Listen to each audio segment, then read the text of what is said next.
I was shooting my bow the other day in my backyard, and I walked down to pull my arrows from the target. I got a wooden fence, and then there's like common ground behind me, and there's 3 fawns literally right behind where I was shooting. I was like, holy shit. Like, these girls have no idea what could have happened on accident. Hey everybody, welcome back to the Drury Outdoors 100% Wild podcast, powered by gunfire and clapping and Deercast. And we're sipping on First Phorm Energies again. That's right. And I'm wearing the same shirt I wore last show. Oh, same. So that means we've shot 2 in one day, Tim. Or we're dirt balls. Or you could have done laundry and it's the next week. Yes. Plausible. That's what I did. Laundry. Yeah. So, hey, look. Speaking of airing out your this is all my gear for the self trip. If you're watching this show, you're probably wondering, why does it look like we're having a garage sale? Well, it's because we're having a garage sale. Okay. These prices cannot be beat. So as we film this episode, I'm officially in Idaho. So as this episode airs, I'm officially in Idaho. How does that even work? It's fancy. It's technology, Tim. And so we thought... You mean to tell me you built a time machine out of a DeLorean? You kind of got to have a screechy, high-pitched, yeah. But, I'll work on it. Anyhow, so this is the last couple of days of prep leading into the hunt. And so we thought, what the heck, let's do a little episode where we're just kind of talking gear and final, because really the Missouri season starts here the same time I'm out in Idaho. The season opens here September 15th. So you're in the same stage where you're getting your gear ready, and I know you'll be out hunting somewhere, no matter if it's 100 or if it's 70, you'll be hunting somewhere. Maybe I will, maybe I won't. Be swinging in that saddle, hair down. Whee! Maybe have a shirt on, maybe not. Depends on how hot it is. Oh, I'm sure you'll find a way to get that shirt off. Timmy. The last one. You got to leave room for that last one to breathe. That's right.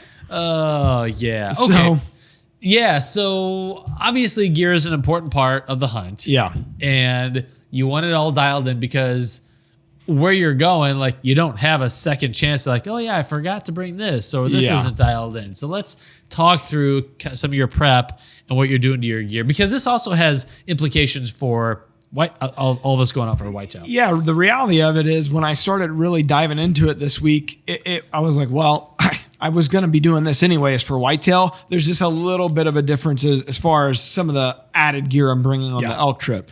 You know, we're not going on a DIY backcountry, pack in, pack out kind of thing. It is a guided hunt at an outfitter, and going with a bunch of buddies. So it's going to be a fun trip, but I don't have to worry about necessarily, like, do I have peak fuel, the MREs and the camp stuff. Yeah, the right tints and this and that. Like, that's a whole different, like, the guys that are doing that, hats off to you, man, because that is a different level of preparation that you have to be 100% dialed in. How much everything weighs. You're self-sufficient the whole trip. 100%. So my applause to you, sirs.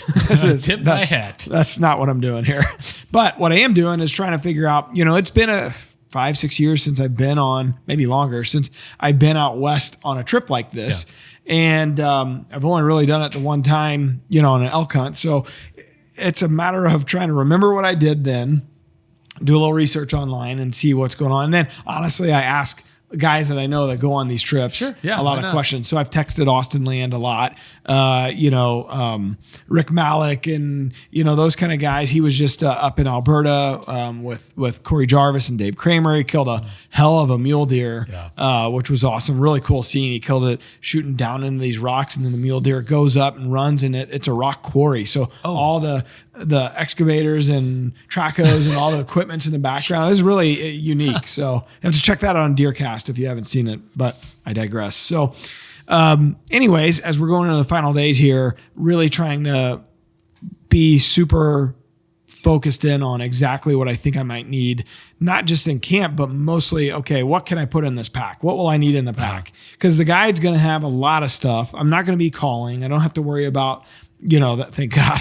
You want to kill something. Yeah, the calling aspect of it. But it's like, okay, what kind of knives will I need? We will be, I know we'll have to quarter up the animal if someone kills, not just me, but I'll be hunting with Adam Wainwright. And then in my group. Never heard of him. And Ben Stallman from the studio here, he's filming us. Ben. And then in another group, it's going to be Adam LaRoche from Buck Commander, Scott Linebrink, who's just a friend of all theirs from the MLB, and Dustin Lynch is coming. So I bring in Aaron Bennett as well to film him. So, cool. I think the way they said it works is one guide, and there's another guy or two coming, but one guide will have 2 hunters with him. Okay. And so in our case, we'll have Adam, myself, and Ben. So we got 4 guys. That's really the thing I'm probably worried about most is just that's a lot of people to be trying to sneak up on. Going to try the choo-choo train that's technique. Right. We did that in turkey season 2 springs ago with Adam, and unfortunately he's really tall. So is that large creature moving towards me? He was hunched down behind Aaron Bennett of all people. His who's hunch a short is Italian. like most people's normal height. Yeah, so he was still a waist above Aaron. So that'll be fun to see how we do there. But so as I'm getting prepared, here's the things I know that I'll have to have at the ready, because most of it will be in the backpack. But what are the things I know that I'll have to have at the ready? Which, by the way, what pack are you? Well, I've gone back and forth. My personal favorite pack is that Tenzing daytime, the hang time day pack. Yeah, I messed the name of it. You up, use it in the daytime. That's right. So I like that. It's got that. I forget what the material is, but it's a hard shell. Polyvinyl chloride or polyester. You did a gear review on it years ago. Yeah, it's rigid. And I like that aspect of it, and I feel like it gives you a little more support. But because of our cameras, because we're taking 2 camera crews out, I only have 2 of those packs. So the camera guys are going to have those packs, and that's going to be their setup. And that's from Tenzing. So I'm going to be taking a Tenzing, but they have a newer pack that they have like a 2300, a 2100. I think that's the cubic inches that's inside it. I think I'm going to go with the 2100. It's kind of a mid-size pack, and it's still got the good back support and all that stuff. Again, we won't be. I really don't know the situation as far as packing out goes. So I didn't get like something rigid with the external frame. Yeah, the external frame.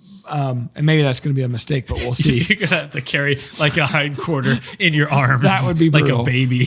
But my experience in Utah was that, and we were back in there a ways, but they ended up having a way to get a side-by-side to it. And we quartered it up and put it in the side-by-sides. That's the way to do it if you can. So because this is a private, it's a private ground or whatever. I don't know how many acres exactly they have, but I thought, okay, there's probably a road system or a trail system, and most likely they'll have side-by-sides. Yeah. If not, there's a ton of us on this trip. And so big, strong guys. Yeah. If I got to carry a leg, I carry a leg. What the hell? Take the shot and then be like, oh, me shoulder hurts now. And then you won't. Pulled something. Yeah. Think about it. I actually have pulled something.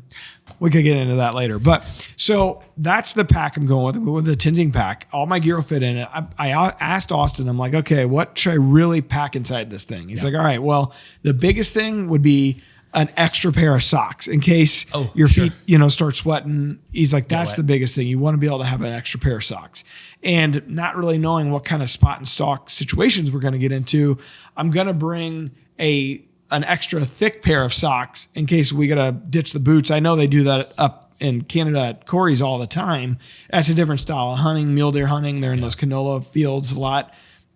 I don't know that we'll be in these kind of scenarios, but I'm going to have a pair of socks like that, a thick pair that you could put on the pair over the pair you got and be thick enough to give you a little bit of cushion walking through, the terrain. Sure. So those are 2 major things. Of course, a knife. I'll probably have 2 different knives with me.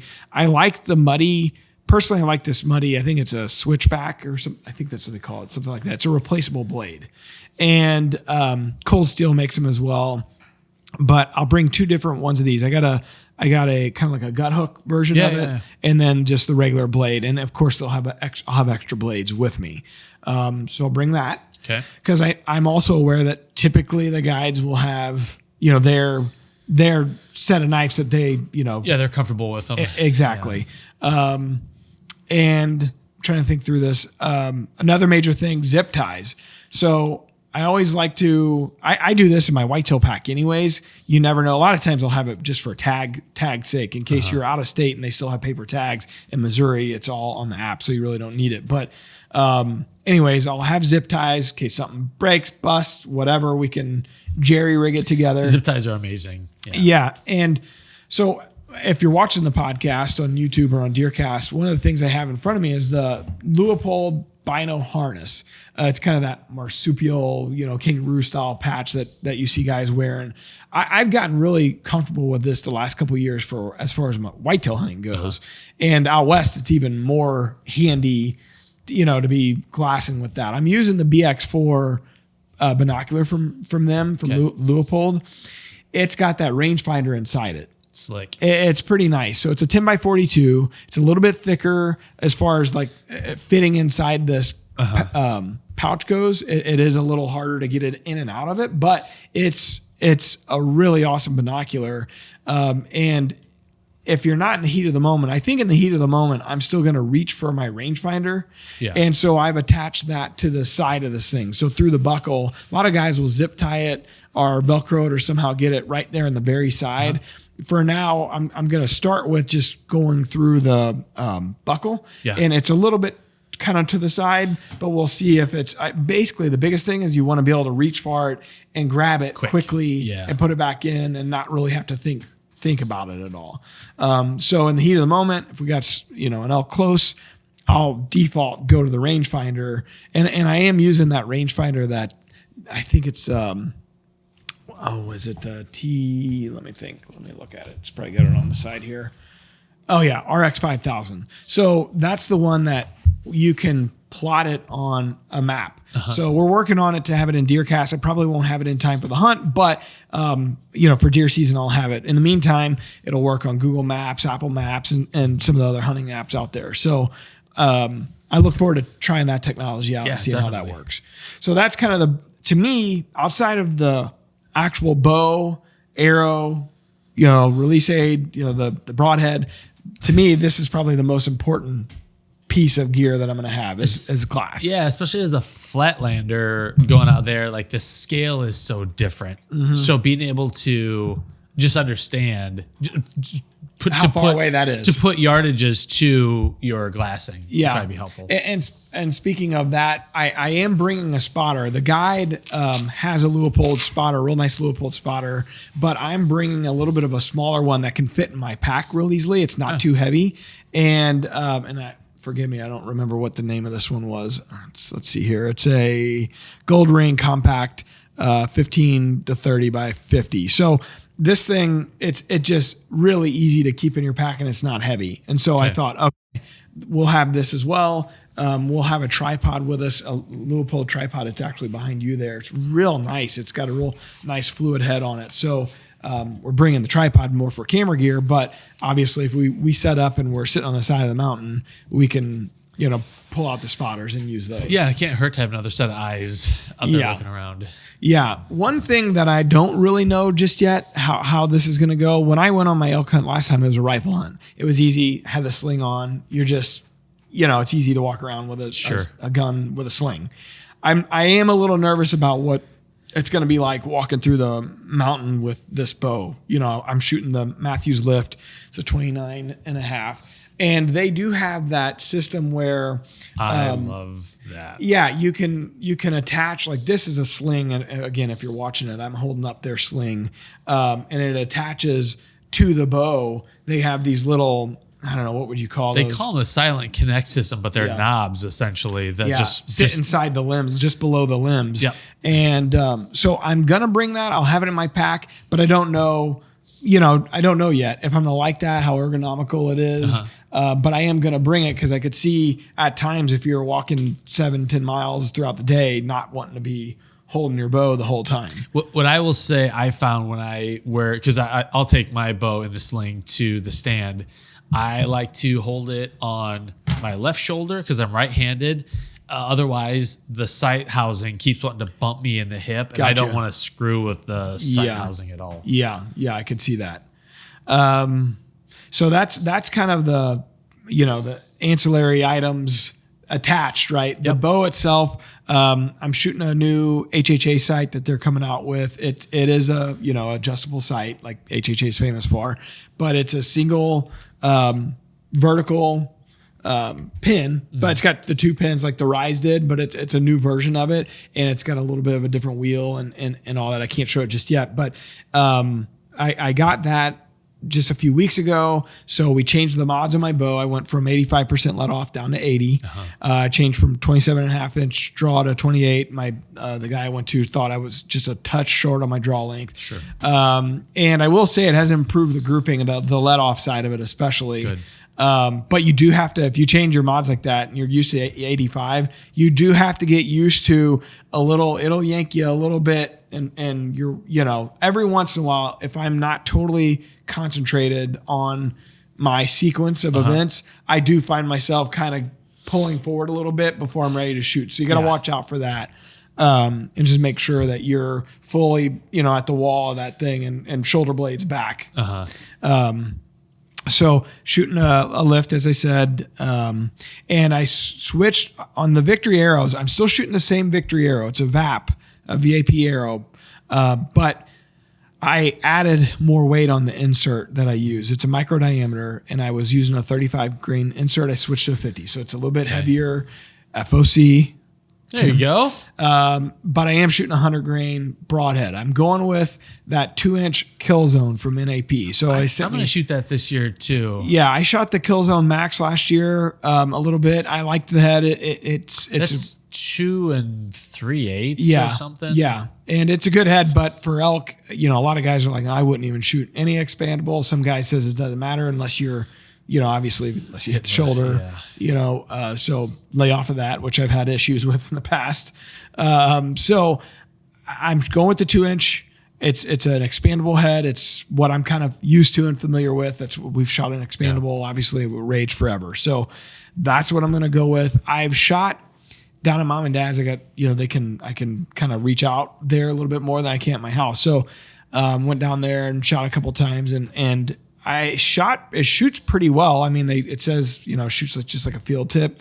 I will say out to 60, I didn't really have any issues. Once I got to 70 and 80, just practicing, I noticed a little bit more of a drop in it. Sure. But I'm also only pulling like 64 pounds, I think 63 pounds. Like I don't have a fast bow. So I kind of wonder if a little bit of that's just due to the drop, kind of the natural drop in my arrow at that. I know we talked before. I don't remember. Did you say what your total arrow weight was? I haven't weighed this new one. I don't know. Okay. I don't know what the setup on this new one is. Okay. So Trevor, a buddy of ours, had looked, and I can look this up real quick. He had measured or weighed my other one for me.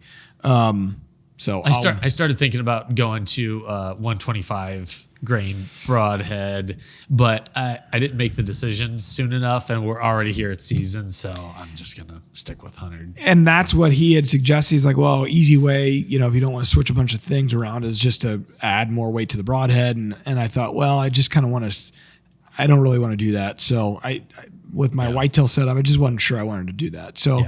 Because then you're looking at changing sight tapes, and we're just a little close. So my arrow weight was 396, and he's like, I would try to get to the 450-ish if you can. So I went from a 35 grain insert to a 50. I didn't go with the 75. I went with the 50. So I got up over the 400. I'm not quite as heavy as he wanted, but I also didn't want it to be slow as shit. So, yeah, I'd have a pretty flat trajectory still. Yeah. So anyways, that's the bow setup. Boots, I ended up buying some of those Crispies probably 2 months ago and trying to break those in. I heard a lot of people talking about Crispies for a lace-up boot being a really good, solid choice. Mine were super rigid. I got those, I think they were Laponia 3s. They were really, really rigid. There was no give in those suckers. Like the sole? And the whole thing. So not just the sole, but the toe box was almost felt like a steel toe boot. And it's not. And I know different versions of those boots, and this isn't a paid ad, like I have no affiliation with them. Different versions of those boots are a little more comfortable. I know Aaron Bennett got a different version. Ben got a different version. So we'll see how that does. I'm going to bring a pair of, an old pair of lacrosse lace ups that I have as a backup that are fully broken as a just in case. Yeah. So I don't know. As you know, I've been kind of trying to work out and train for this, the last 6 months or so. And just last week I think we can all tell. Thank you. Mostly in the gut area. Well, I didn't stop drinking or eating pizza, so I wasn't totally dialed in. Yeah, you're not going out there to live. Yeah. So, but the weird thing was, so last week I was going to start adding the boots into my workout at the gym because we run sprints on the hills and stuff outside, and we shoot my bow and all kinds of. So a pair of shorts, no shirt, and boots. Yeah, that's right. It's a real scene. So. I was doing sprint. I walked down the hill doing sprints up this hill, and I felt something in my calf, in my left calf, just like totally not up, and instantly just started limping. And I was like, "Shit, man!" And these boots are tight, and I lace them up tight, and I didn't even think about it. But I think it turns out I strained a muscle there. I think it was called the soleus, maybe. Yep, soleus, and. It just had a huge knot in it, and it wouldn't go away. I was dealing with it for a little over a week, and a cousin of mine, her and her husband are physical therapists, and they own a physical therapy place back home. So he's like, come down and we'll do some dry needling on it. And he was kind of checking out the area. He's like, dude, this thing is, he's like, it's stuck in that contracted mode. Oh. And he's like, it's just a rope in there right now. And he's like, you need some sort of electrical stimulant or stimulus or whatever to get it to what's not contract. Relax. Yeah. He's like, it's stuck. It's like it's brain or what your brain. It's stuck on contracted mode. It's like a Charlie horse. Yeah, that's what it felt like when it happened, but it just wouldn't go away. And so he did this dry needling, and these needles are freaking like 3.5 inch, 4 inches long. I mean, they're really long. My world, that's huge. That's what she said. And moving on. So he put 2 different ones in the area that was hurting, and then I guess he attaches it to this little electrical box, and it just starts thumping, man. It's a weird. I got some footage of it. We'll have Jordan added into the video version of this, and it just starts on its own. It just starts. Yeah. Like a heartbeat beyond your control. Yeah. It just tick, tick, tick, tick, tick. And the only thing I could say it feels like is kind of like getting a tattoo. It feels like that needle, but probably not quite as intense. But that's kind of what the feeling was like. It doesn't hurt at all really when the needle goes in, but the pulsating feeling is interesting. But anyways, after I got done with it, it was just a couple minutes. And after I got done, like instant relief. Good. But the next day here, this was yesterday, the next day, I think it's tender. I don't think the issue's back. I think just that area is super tender. Yeah, it probably feels bruised. Yeah, so tight. I'm hoping that, I got a couple days until I leave. I'm hoping that issue subsides because I could deal with back problems. I could deal with a lot of other things I've been working through.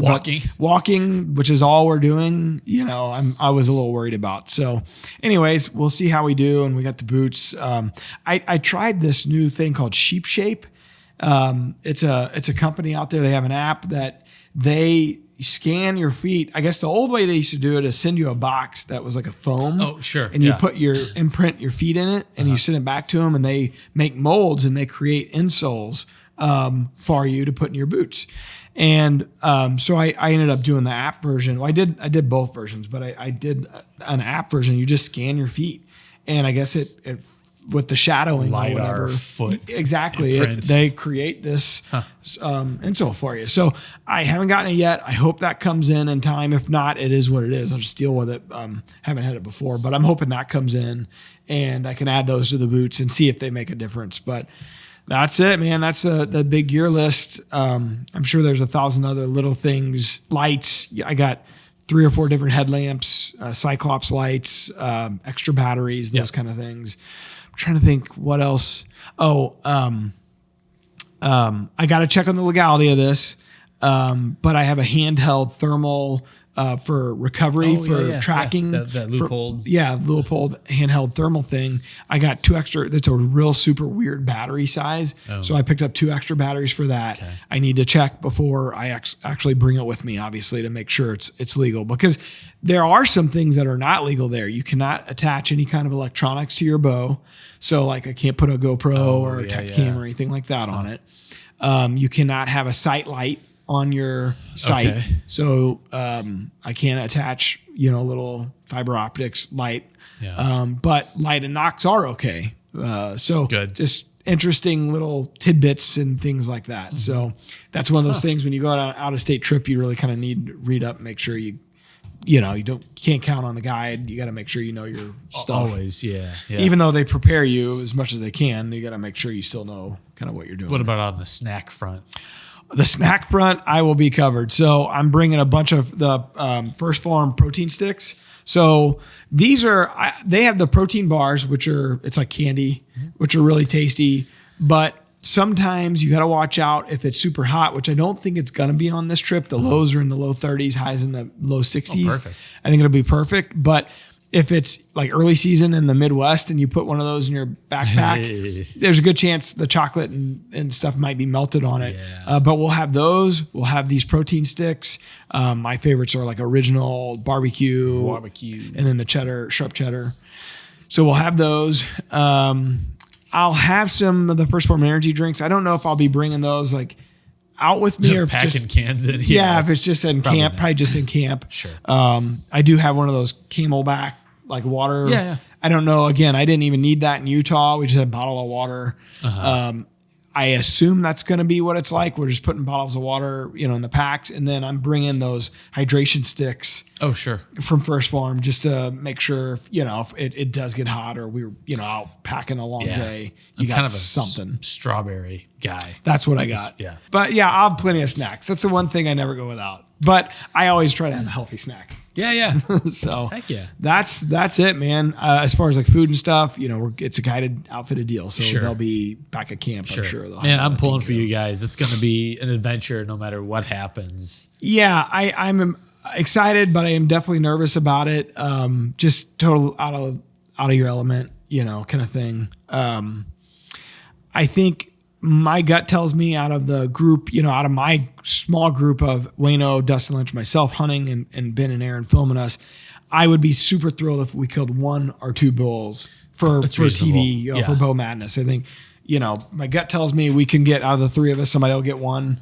Who knows who? I think it'd be a great trip if 2 guys kill. Sure. So I think we're hitting it great on the moon. The moon supposed to, it's that harvest moon on the 17th, I think, of September. Sure. The temperatures are great. They should be bugling. That should be like right around rut time. Perfect. So I do think a lot of things are lining up that it should be a great trip. Cool. So, yeah.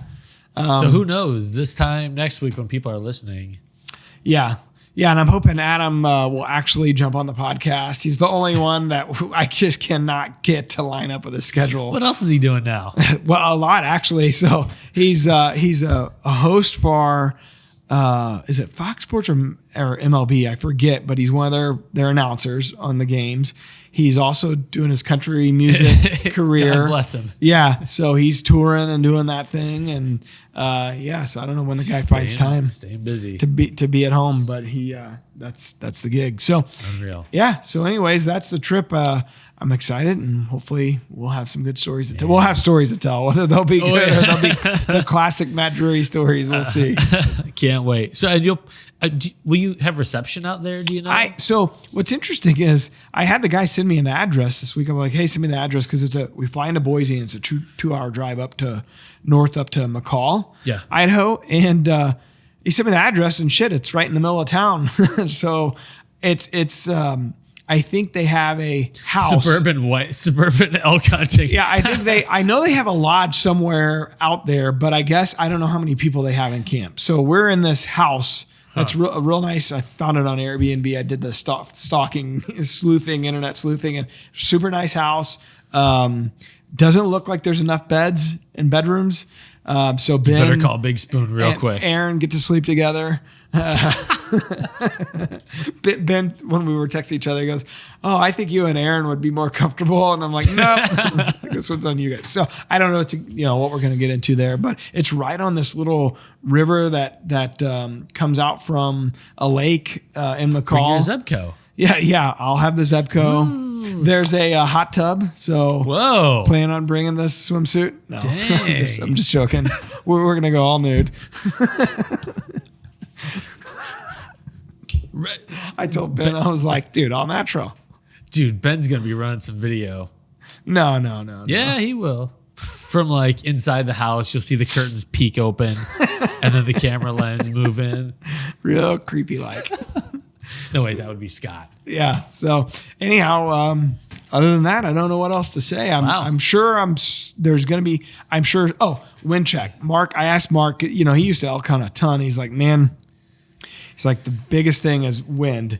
He's like, on those mountains, it'll swirl on you. We would constantly be doing the wind check, and then we would run to, get around the wind and make sure. And I'll be using wind check on the app, but the app is more of a directional, like, hey, what's the weather calling for? And it's a pretty straight shot. But once you get into terrain and peaks and valleys, it'll swirl a little bit. So I'll have 2 nose jammer wind checks with me, and using those. And I'll probably bring a small can of nose jammer. I don't know. We'll let the guide let us know if we need to use it or not use it. I really don't know if they use that stuff for elk or not. I would think if wind's a major factor, you would maybe spray down a little bit with it. But yeah. So bringing the whitetail tactics out to the west. Yeah, see what transfers. Yeah, I know it's a lot like turkey hunting. I remember that from the guide will call, and we'll try to hear some responses and get set up. Run to get in position. So. Ready for anything really. I think the biggest thing for me is to be ready in the moment of truth, because I know you're probably only going to get one opportunity, and if you get it, you have to capitalize on it. So the difference of pushing to capitalize or not pushing too much to make a bad quartering to shot or something silly like that. So my buddy Brandon listens, and he was like, "Hey, I know Matt has been on an elk hunt before, but just remind him his job is to kill." Because a lot of times guys from the Midwest go out there and they're just so enamored by the calling and the majesty of the scenery. It's like, oh, it's an adventure. Friggin' just focus on killing. The only tough part about it is not knowing, like here, I know what deer I'm going to shoot because I already got it in my mind. And I've done the scouting. I know what deer are on the properties, right? There, you don't know I really don't know how to age them. I mean, I kind of recall, but this is a different area of the country, different standards. At Austin's place, it was, a 330 was probably a little bit on the smaller end. It's a trophy whitetail place. This place isn't, I don't think they're known for like that 350 to 400 giant bulls. They exist. But I think it's a 250 to 300 would be great. You'd be tickled to death. So I really don't know how to age them or just relying on the totally got to rely on the guide, which I've been in communication with quite a bit. Clayton seems like a great guy, knows his stuff. So, we'll just wait and see that's the part I'm the most anxious about. Like him saying this is a shooter and being ready to range, dial, shoot. Because really, I mean, any elk with archery tackle is going to be an accomplishment. And I know enough to know that, like a lot of guys, like especially like a public land hunt, you hear like, hey, I got a cow or I got a spike, or those are trophies. Way to go. Just from a pure aspect of seeing the damn thing. Yeah. So I know that exists. That's the kind of realm. But on a private ground hunt or an outfitted hunt, I assume they have certain standards. Sure. So you just kind of got to wait and say, okay, that's how it happened in Utah. There was a billion bulls I would have shot, and he kept saying no. The guide kept saying no. All right. His eye guards aren't big enough or this or that, and it's like, hey, looks pretty good. He's like, oh, he's only Missouri boy. They look good to me. He's only 7, but a 12-year-old is typical out there. 10, 11, 12 years old. So you got to just rely on those guys to tell you what's good and what's not. Sure. Which takes a certain amount of humility to just be open to learn and take someone else's direction. Yeah, I'm not above that at all. Willing just tell to me do what it. to do. Heck yeah. So Sweet, yeah. man. So how about you? Archery whitetail season in Missouri will start up at the same exact time. I know you got a good 10-pointer you've been tracking on camera. What's the strategy? What's the plan? Yeah. It's a really weird property, man. It's like I said, I'm calling it Buck Valley. It is so steep. It's over 200 feet of elevation gain from where I park to get down. And there's a few side hill trails that, like, I think during the rut, it'll be crazy up there. But right now, I have pretty good intel on a nice 10-pointer that is walking through. It's essentially a creek bottom, like an intermittent creek bottom. Nice. So it's pretty much a natural funnel. And I think I mentioned this before. The neighbor gave me access to their 5 acres, so it's 10 acres in total. The next neighbor down, I was like, maybe I'll go talk to them too, because they've got just the way the land lays, it's really nice. Yeah. But it's also one of those places where it's so tight, just because the valley comes down so steeply, that I think I could booger it if I don't wait for the right conditions.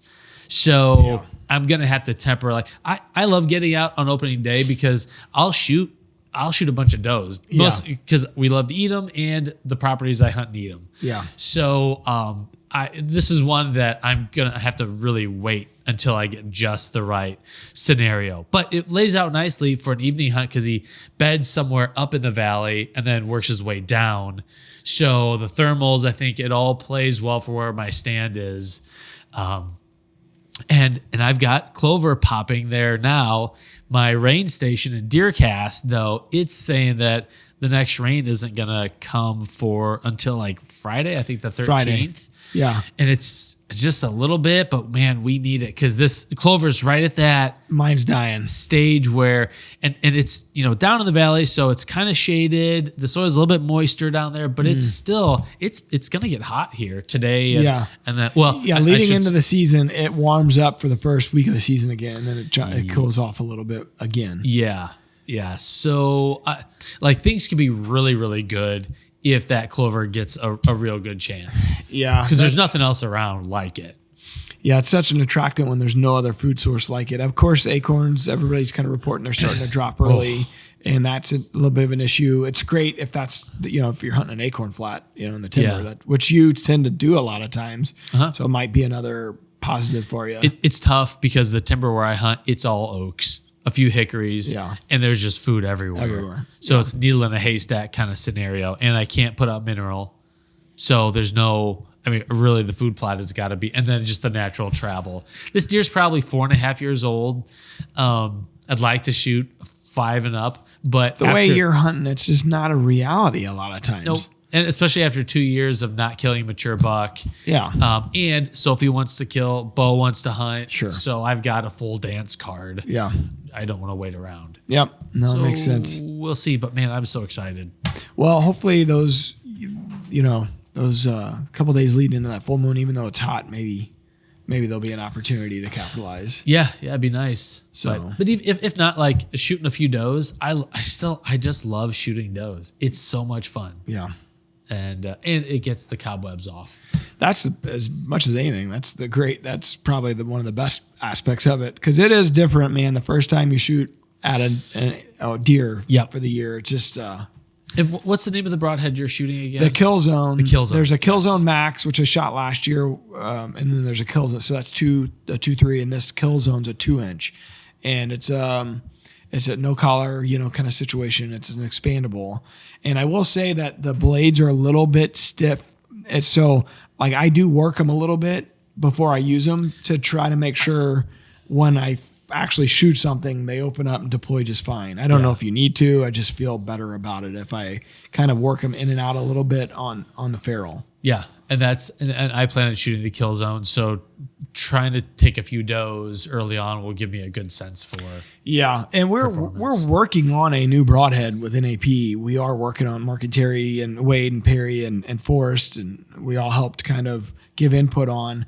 I shot it last year. I shot that deer on the last day of the season with it. We got a week before, and it was great. It worked well, but we've made a few other slight improvements to it. It hadn't come in yet. The prototype hadn't came in yet. So I was going to originally shoot that on this elk trip, and it's just not in. So I'm sticking with, with the Kill Zone. Sweet. So, Sweet. Yeah. So But yeah, it's fun to go through all the equipment at this time of year and make sure it's all dialed in and ready to roll.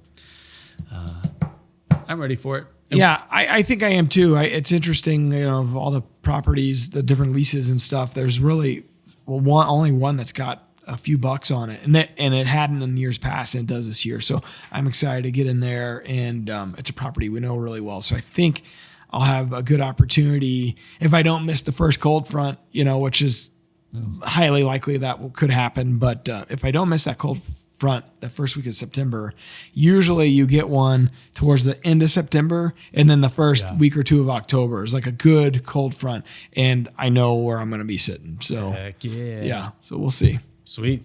Yep. All right. Well, All good things, right? yeah. The season is full of potential. Nothing Best but laid plans at this point. It's all still high fives and Hollywood endings until the season starts. Yeah.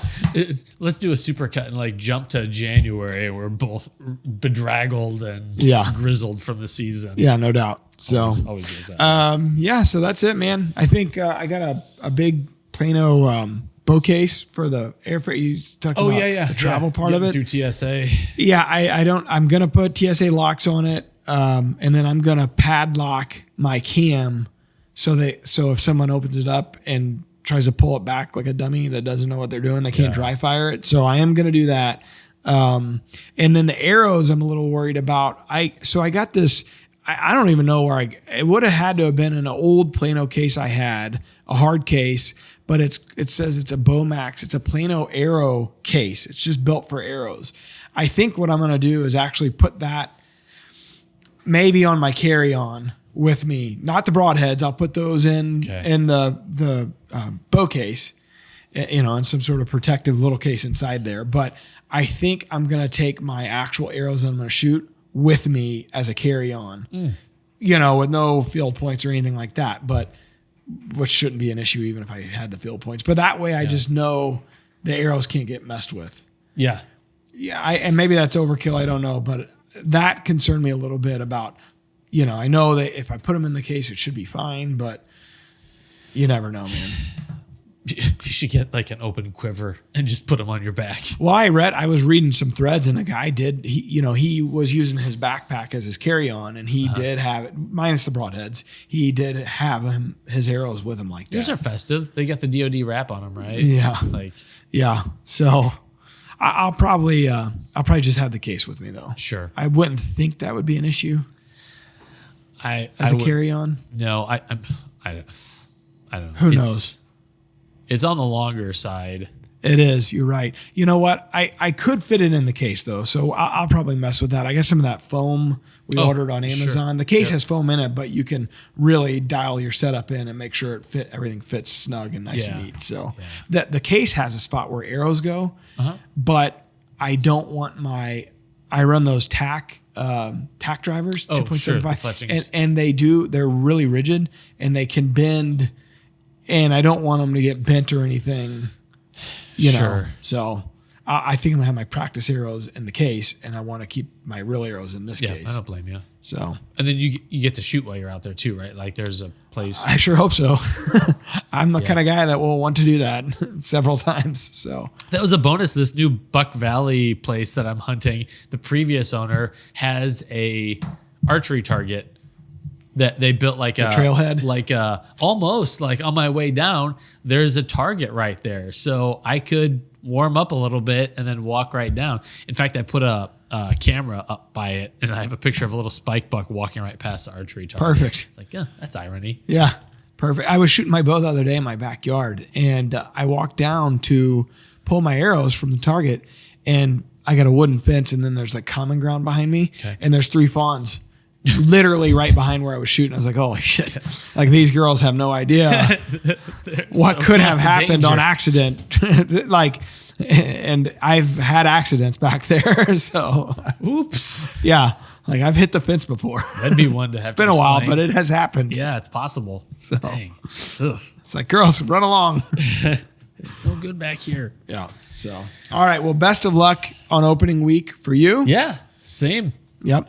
Keep us in the loop. We'll keep you posted, and hopefully when we get back, we get like a round Great of new stories. podcasts and stories from these guys. Some Yeah. good guests. One of the guys, his name's Lucas Black. He's an actor. He was in Fast and the Furious, Tokyo Drift, and Friday Night Lights, and some other stuff. He's a good follow on Instagram. So Okay. yeah. So Right on. anyways, let's go. All right. It's upon Here us. we go. Good luck, everybody. Hope you guys are staying safe and seeing some deer out there. That's right. Until next time. Good luck. Peace out. Take land management to the next level with DeerCast's exclusive virtual rain gauges. Pinpoint accuracy and historical data, all powered by industry-leading ag weather services. DeerCast has the tools to keep you ahead of your game.